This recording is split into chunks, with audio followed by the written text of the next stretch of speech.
Hello everyone, तो आज हम स्टार्ट कर रहे हैं हमारा यूनिट नंबर 5 कोऑर्डिनेशन कंपाउंड। और इस यूनिट के अंदर सभी इंपॉर्टेंट कॉन्सेप्ट्स से रिलेटेड जितने भी आपके एमसीक्यूज बन रहे हैं, आपकी एक्सरसाइज बन रही है, इंक्लूडिंग असर्शन रीजन, वो सब कुछ हम लोग आज इस वीडियो में कंप्लीट करने वाले हैं।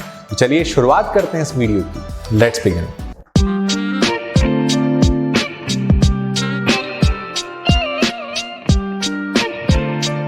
क्वेश्चन नंबर 1 कोऑर्डिनेशन कंपाउंड का, और क्वेश्चन है बड़ा सिंपल कॉन्सेप्ट, वर्नर कॉन्सेप्ट पर बना हुआ क्वेश्चन है। How many ions are produced from the complex CONH3 whole 5Cl और ब्रैकेट के बाहर Cl2। तो बच्चों बड़ा सीधा सीधा कॉन्सेप्ट है। किसी भी कंपाउंड में ब्रैकेट के बाद जितने भी ग्रुप्स होते हैं वो तो आयंस बनाएंगे ही आयन, तो वो तो आयंस बनाएंगे, मतलब इनमें कोई डाउट नहीं है। ब्रैकेट के बाहर 2 क्लोरीन है तो 2 आयंस तो यही हो गए, और स्क्वायर ब्रैकेट अपने आप में एक आयन बनाता है, तो टोटल आयंस होंगे यहां पर 2 + 1 दैट इज 3। मतलब मैं आपको इसको सॉल्व करने का बड़ा सीधा सीधा कॉन्सेप्ट बता दूं।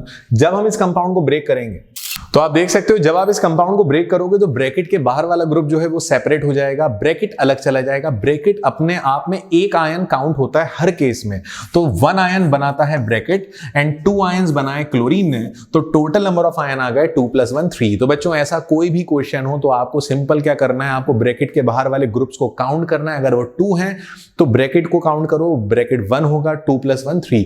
अगर ब्रैकेट के बाहर 3 क्लोरीन होते तो टोटल आयंस होते 4, क्योंकि ब्रैकेट के बाहर वाले ग्रुप और 1 ऐड कर दो वो ब्रैकेट बनाएगा आयन। सिंपल है। तो इस क्वेश्चन का करेक्ट आंसर होता है सी। हमारा नेक्स्ट क्वेश्चन, और नेक्स्ट क्वेश्चन थोड़ा सा लॉजिकल क्वेश्चन है, थोड़ा सा कैलकुलेशन वाला क्वेश्चन है। कंपाउंड दिया गया है जिसमें आपसे पूछा है कि CO+3 के पास अनपेयर्ड इलेक्ट्रॉन कितने हैं। ये क्वेश्चन वैलेंस बॉन्ड थ्योरी पर बेस्ड है। साफ बोला है कि इसकी हाइब्रिडाइजेशन sp3d2 है। अब हमें करना क्या है, हमें यह करना है कि जो कंपाउंड हमें दिया है उसमें मेटल की इलेक्ट्रॉनिक कॉन्फ़िगरेशन लिखना है। तो इस COF6 में मेटल है कोबाल्ट, एटॉमिक नंबर 27, और इसकी कॉन्फ़िगरेशन आती है, ये कोबाल्ट की ग्राउंड स्टेट कॉन्फ़िगरेशन है। हमने क्या करा, मेटल को लिया, मेटल की सीधे सीधे कॉन्फ़िगरेशन लिख ली। अब रफ साइड हम क्या करेंगे, मेटल का ऑक्सीडेशन नंबर निकालेंगे, और ऑक्सीडेशन नंबर निकालकर उसकी कॉन्फ़िगरेशन दोबारा लिखेंगे। तो मेटल का ऑक्सीडेशन नंबर आएगा +3। साफ बोला गया क्वेश्चन में, निकालोगे तो भी +3 आएगा। +3 का मतलब 2 इलेक्ट्रॉन 4s से रिमूव करो, 1 इलेक्ट्रॉन 3d से रिमूव करो, अब इसकी कॉन्फ़िगरेशन होगी। जैसा कि आप सभी लोग देख सकते हैं, मैंने 4s2 के 2 इलेक्ट्रॉन रिमूव करे एंड 1 इलेक्ट्रॉन रिमूव करा 3d से, तो ये हो गया 3d6। बात ये आती है कि कोबाल्ट के साथ जो लिगेंड है fluorine, that is a week ligand. Week ligand किसी भी इलेक्ट्रॉन को डिस्टर्ब नहीं करता। डी में इलेक्ट्रॉन जैसे नॉर्मल तरीके से रखे जाते हैं वैसे ही रखे जाएंगे। 6 इलेक्ट्रॉन फिल करेंगे, 1, ये हम लोगों ने 6 इलेक्ट्रॉन फिल कर दिए। अब यहां पर 6 फ्लोरीन जो है वो 1 बाय 1 पहले S में आकर जुड़ेंगे, फिर P में, और उसके बाद फिर जाकर जुड़ेंगे 4D में। तो हाइब्रिडाइजेशन हो जाएगी S, 1 फ्लोरीन S में आएगा, बाकी के 3 फ्लोरीन P में आएंगे, और उसके लास्ट के 2 फ्लोरीन D में जाएंगे। तो हाइब्रिडाइजेशन हो जाएगी sp3d2। लेकिन sp3d2 के बाद कोबाल्ट के अनपेयर्ड इलेक्ट्रॉन कितने आ रहे हैं, तो ये कोबाल्ट के अनपेयर्ड इलेक्ट्रॉन आ रहा है, आप देख सकते हो, ये first unpaired, second, third, fourth. तो एक्साइटेड स्टेट में कोबाल्ट के अनपेयर्ड इलेक्ट्रॉन आ रहा है टोटल 4। सो बच्चों correct answer is B, that is 4। इस तरह के क्वेश्चन को आप बिना सॉल्व करे डायरेक्ट अप्लाई मत करना। ये मैं एक बड़ा सिंपल सजेशन दे रहा हूं आपके लिए, बहुत बेहतर होगा कि आप VBT की प्रैक्टिस करो और इस तरह के क्वेश्चंस की भी प्रैक्टिस करो। अब आते हैं नेक्स्ट क्वेश्चन पे। Question number 3, the magnetic moment of a compound is 1.73 bm। देखो बच्चों, एक बड़ी सीधी सी ट्रिक है। अगर किसी का मैग्नेटिक मोमेंट का फॉर्मूला होता है mu is equals to √n bracket में n+2 एंड यूनिट है bm, that is Bohr magneton, और n का मतलब नंबर ऑफ अनपेयर्ड इलेक्ट्रॉन। 2 तरीके हैं, म्यू की वैल्यू रखो, n निकाल लो। दूसरा तरीका डायरेक्ट मेथड है। डायरेक्ट मेथड में मैं आपको एक ऐसा सिंपल सा पैटर्न बता रहा हूं जिससे आप मैग्नेटिक मोमेंट में कभी गलती नहीं करोगे। और वो सिंपल पैटर्न क्या है, देखो आप लोग। मान लो अगर नंबर ऑफ अनपेयर्ड इलेक्ट्रॉन 1 होते हैं तो मैग्नेटिक मोमेंट जब हम निकालेंगे तो वैल्यू आएगी 1.73। आप कैलकुलेट कर लो, 1000 बार कैलकुलेट करो, यही आंसर आएगा। अगर नंबर ऑफ अनपेयर्ड इलेक्ट्रॉन 2 होते हैं तो बच्चों करना यह है, यहां पर 1 डिजिट और यहां पर 1 डिजिट बढ़ा दो तो म्यू हो जाएगा 2.8। हालांकि 2.84 होता है पर उसको 2.8 मान रहा है। अगर नंबर ऑफ इलेक्ट्रॉन 3 हो गए तो यहां पर 1 डिजिट और यहां पर 1 डिजिट बढ़ा दो तो म्यू हो जाएगा 3.9। अगर नंबर ऑफ इलेक्ट्रॉन 4 हो गए तो अब आप सिर्फ पहले की डिजिट बढ़ाना, क्योंकि आगे अगर 9 में 1 बढ़ा दोगे तो भाई वो 10 हो जाएगा, तो उसको नहीं करना, ठीक है। 3 की जगह आ जाएगा 4.9, और अगर n की वैल्यू 5 है तो म्यू की वैल्यू आ जाएगी 5.9। ये आपका सिंपल कैलकुलेशन है। और अनपेयर्ड इलेक्ट्रॉन 5 से ज्यादा डी में हो ही नहीं सकते ना यार। डी में अनपेयर्ड इलेक्ट्रॉन मिनिमम 1 होता है, मैक्सिमम 5 होता है। 5 से ज्यादा अनपेयर्ड हो ही नहीं सकता। तो ये मैग्नेटिक मोमेंट का खेल है। अब आप देख सकते हो क्वेश्चन में बोला है कि म्यू है 1.73, तो बताओ अनपेयर्ड इलेक्ट्रॉन कितने होंगे? तो अनपेयर्ड इलेक्ट्रॉन होगा 1। और बच्चों अगर यहां पे तुम म्यू लगाकर सॉल्व करोगे तो भी यही आंसर आएगा। चलो इसको भी ट्राई कर लेते हैं। म्यू दिया है 1.73 is equals to under root n bracket में n+2।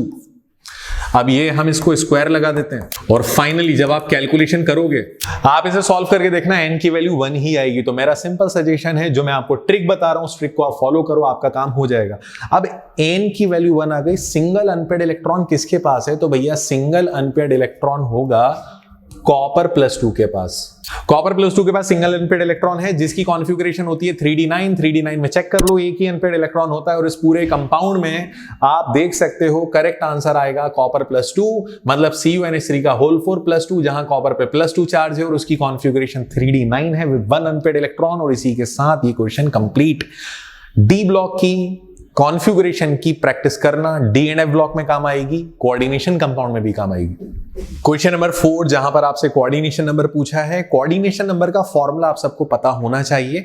कोऑर्डिनेशन नंबर का मतलब होता है number of coordinate bond between metal and ligand. और कोऑर्डिनेशन नंबर का फॉर्मूला है number of ligand multiply by density. तो आप देख सकते हो यहां पर टोटल लिगेंड्स हैं 3, और En होता है बाइडेंटेट। तो बाइडेंटेट की डेंसिटी होती है 2, 3 × 2 करेक्ट आंसर आ जाएगा 6। तो कोऑर्डिनेशन नंबर हो जाएगा इसका 6। तो number of ligand multiply by density करेंगे, कोऑर्डिनेशन नंबर आ जाएगा। Next question, the pair of compound CuNH3 whole 4 Cl2 bracket के बाहर Br है, और अगले एग्जांपल में ब्रैकेट के अंदर Br आ गया, क्लोरीन बाहर चला गया। बच्चों एक बड़ा सीधा सा कॉन्सेप्ट है। अगर स्क्वायर ब्रैकेट के अंदर एक अलग नेगेटिव चार्ज वाला ग्रुप है, फॉर एग्जांपल A, ब्रैकेट के बाहर कोई दूसरा नेगेटिव चार्ज वाला ग्रुप है B, और दोनों आपस में एक्सचेंज हो रहे हैं, अपनी जगह बदल रहे हैं, तो ये कहलाएगा आयनाइजेशन आइसोमेरिज्म। इससे जो शुरू होता है वो आयनाइजेशन आइसोमेरिज्म शुरू होगा। ये डिफरेंट टाइप के आयन देगा, ये अलग टाइप के आयन देगा। So correct answer is C, ionisation isomerism. इस कंपाउंड का हमसे नाम पूछा है, और कंपाउंड है K2NiCN4। अब इस कंपाउंड में जब आप नाम लिखोगे तो सबसे पहले ब्रैकेट से पहले जो स्पीशीज है उसका नाम लिखते हैं, तो K2 का नाम लिखेंगे पोटेशियम। देन ब्रैकेट के बाहर वाले का सिर्फ नाम लिखना, नंबर मत लिखना, डाई ट्राई टेट्रा मत लिखना। ब्रैकेट के अंदर लिगेंड के नंबर और नाम, तो लिगेंड है 4, टेट्रा साइनाइडो, आप साइनाइडो लिखो या साइनो लिखो। देन मेटल का नाम आएगा फॉलोड बाय ऑक्सीडेशन नंबर, तो ऑक्सीडेशन नंबर आप निकालोगे तो आएगा 2। तो ये आपको नाम कहां दिख रहा है? करेक्ट आंसर है इसका A। Next question, which of the following complex is most stable? बच्चों वो कॉम्प्लेक्स ज्यादा स्टेबल होता है जिसके पास ज्यादा से ज्यादा बाइडेंटेड, ट्राइडेंटेड, टेट्राडेंटेड लिगेंड्स हो। क्योंकि ये जो बाय, ट्राई और टेट्राडेंटेड लिगेंड होते हैं इनको कहते हैं किलेट लिगेंड, और जितने ज्यादा किलेट लिगेंड होंगे उतनी स्टेबिलिटी बढ़ती जाएगी। तो इस हिसाब से हम लोग देखें तो हमें करेक्ट आंसर मिलेगा हमारा C। More the number of chelate ligand more will be the stability. और किलेट लिगेंड का मतलब होता है ऐसे लिगेंड जो मोनोडेंटेड नहीं होते, like bidentate, tri, tetra, penta, hexa, ये सारे के सारे लिगेंड होते हैं chelate ligand. Next question, how many ions are produced by this complex? चलिए देखते हैं।